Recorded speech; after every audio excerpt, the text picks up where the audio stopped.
तर सर्व शेतकऱ्यांचं ग्रीनटेक्स ॲग्रो सायन्स मध्ये स्वागत. तर आज आपण वाघोली तालुका कोरेगाव जिल्हा सातारा इथं आलेलो आहेत. तर आपण शिमला मिरची उत्पादक शेतकरी आहेत, त्यांची आपण थोडी ओळख करून घेऊ. तुमचं नाव सांगा. विनोद सदाशिव बोयटे, मुक्काम पोस्ट वाघोली, तालुका कोरेगाव, जिल्हा सातारा. तुमचा संपर्क क्रमांक सांगा. 9922 900 442. बरं, तर हे ग्रीनटेक्स ॲग्रो सायन्सचं स्टेलर हे उत्पादन आहे. तुम्ही या शिमला मिरचीला कधी कधी वापरता? साधारण एक 15 दिवसांनी एक स्प्रे देतो साहेब. बरं, तुमच्या शिमला मिरचीमध्ये आतापर्यंत किती माल निघाला? 15 टन माल निघाला 3 तोडे. 3 तोड्यामध्ये 15 टन माल मिळाला.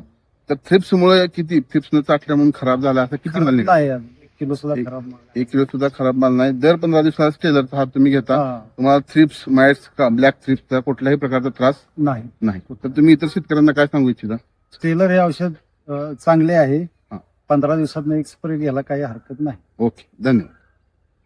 शेतकरी मित्रांनो, ग्रीनटेक्स ॲग्रो सायन्सचे स्टेलर वापरल्यानं मला थ्रिप्स व पांढरी माशीवर सर्वोत्तम नियंत्रण मिळाले. तुम्हीही नक्की वापरा.